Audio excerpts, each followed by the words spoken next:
നമസ്കാരം. വിദേശ രാജ്യങ്ങളിൽ തൊഴിൽ ചെയ്യുന്ന ഇന്ത്യൻ പ്രവാസികളുടെ കണക്കെടുത്താൽ അതിൽ നല്ലൊരു ശതമാനവും മലയാളികളായിരിക്കും. ആയിരക്കണക്കിന് പേരാണ് ജീവിത സ്വപ്നങ്ങളുമായി UAE അടക്കമുള്ള ഗൾഫ് രാജ്യങ്ങളിലേക്ക് ദിവസേന വിമാനം കയറുന്നത്. ലക്ഷക്കണക്കിന് പ്രവാസികൾ ഗൾഫ് രാജ്യങ്ങളിൽ ജോലി ചെയ്യുന്നുണ്ട്. സ്വദേശി അകത്തും പ്രവാസി പുറത്തും എന്ന നിലയിലേക്ക് കാര്യങ്ങൾ മാറി മറിയുകയാണോ എന്ന് തോന്നിപ്പോകും. പൊതുമേഖലയിലും സ്വകാര്യ മേഖലയിലും വിദേശ തൊഴിലാളികളെ മാറ്റി സ്വദേശ തൊഴിലാളികൾക്ക് പരമാവധി തൊഴിൽ നൽകാനുള്ള തൊഴിൽ നയങ്ങളാണ് രാജ്യങ്ങൾ സ്വീകരിച്ചു വരുന്നത്.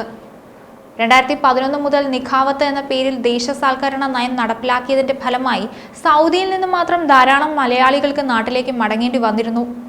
കോവിഡും കൂടി വന്നതോടെ സ്ഥിതി കൂടുതൽ വഷളായി. 2025 മുതൽ സ്വദേശിവൽക്കരണ നിയമത്തിൽ മാറ്റങ്ങൾ വരുമെന്ന് റിപ്പോർട്ടുകൾ ഉണ്ടായിരുന്നു. സൗദി അറേബ്യയിലെ 4 പാരാമെഡിക്കൽ വിഭാഗ തൊഴിലുകളിൽ 2 ഘട്ടമായ സ്വദേശിവൽക്കരണം കർശനമാക്കും. ഏപ്രിൽ 17 മുതൽ x-ray, radiology, laboratory, physiotherapy, nutrition എന്നീ ജോലികളിലാണ് ആദ്യഘട്ട സ്വദേശിവൽക്കരണം നടപ്പാക്കുന്നത്. ഈ മേഖലകളിൽ നിശ്ചിത എണ്ണം ജീവനക്കാരുടെയും വിദഗ്ധരുടെയും ഒഴിവുകൾ നിർബന്ധമായും സ്വദേശികൾക്കായി നീക്കിവച്ചിരിക്കണം. പാരാമെഡിക്കൽ വിഭാഗമായ റേഡിയോളജി, എക്സ്റേയിൽ 65%, ലബോറട്ടറി വിഭാഗത്തിൽ 70%, ഫിസിയോതെറാപ്പി, ന്യൂട്രീഷൻ രംഗത്ത് 70% സൗദി സ്വദേശികളെ ആദ്യഘട്ടത്തിൽ ഉൾപ്പെടുത്തണമെന്നാണ് പുതിയ ചട്ടങ്ങൾ പറയുന്നത്. റിയാദ്, ജിദ്ദ, മക്ക, ദമാം, അൽ കോബാർ എന്നീ 4 നഗരങ്ങളിലാണ് പ്രാഥമിക ഘട്ടത്തിൽ ഇത് നടപ്പാക്കുന്നത്. ഒക്ടോബർ 17 മുതൽ തുടങ്ങുന്ന അടുത്ത ഘട്ടത്തിൽ സൗദിയിൽ എല്ലായിടത്തും ഈ വിഭാഗത്തിൽ ഇത്തരത്തിലുള്ള സ്വദേശിവൽക്കരണം നടത്തും. ഒട്ടനവധി പ്രവാസി മലയാളികൾ ആരോഗ്യരംഗത്തും പൊതു സ്വകാര്യ മേഖലകളിലും ചെറുതും വലുതുമായ സ്ഥാപനങ്ങളിലുമൊക്കെ ഈ വിഭാഗത്തിൽ ജോലി ചെയ്തു വരുന്നുണ്ട്. പ്രത്യേകിച്ച് പാരാമെഡിക്കൽ വിഭാഗങ്ങളിൽ വിദഗ്ധരായും ജീവനക്കാരായുമൊക്കെ സേവനമനുഷ്ഠിക്കുന്നു. ഈ മേഖലകളിൽ സ്വദേശിവൽക്കരണം കർശനമാകുന്നതോടെ തൊഴിൽ നഷ്ടമാകുമോ എന്ന ആശങ്കയും പ്രവാസികൾക്കിടയിലുണ്ട്.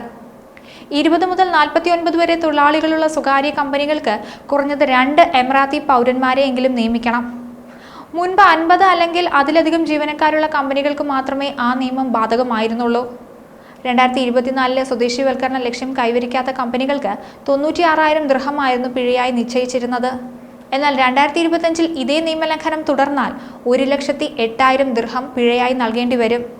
2026 ഇതിലും കൂടുതൽ പിഴ ഈടാക്കുമെന്നാണ് പറഞ്ഞിരിക്കുന്നത്. അടിമപ്പണിയിൽ നിന്ന് തൊഴിലിടങ്ങളിലെ അവകാശ സംരക്ഷണത്തിനായി ചരിത്രപരമായി നൂറ്റാണ്ടുകൾ നീണ്ട സമര പ്രക്ഷോഭങ്ങൾ വേണ്ടി വന്നിരുന്നു. 24 മണിക്കൂർ ജോലി ചെയ്യിച്ചിരുന്ന തൊഴിലിടങ്ങളിൽ ജോലി സമയം ക്രമീകരിക്കുന്നതിലും ജോലി സുരക്ഷ ഉറപ്പാക്കുന്നതിലും മാന്യമായ വേതനം ലഭിക്കുന്നതിലുമൊക്കെ ലോകമെമ്പാടും വലിയ തൊഴിലാളി മുന്നേറ്റങ്ങൾ ഉണ്ടായിട്ടുണ്ട്. ലാഭക്കണ്ണിൽ മാത്രം ലക്ഷ്യമിടുന്ന പുതിയ ലോക സാമ്പത്തിക ക്രമത്തിൽ തൊഴിലാളികൾ ചരിത്രപരമായി നേടിയെടുത്ത അവകാശ ആനുകൂല്യങ്ങൾക്ക് പുല്ലുവിലയാണ് പലപ്പോഴും കൽപ്പിക്കുന്നത്.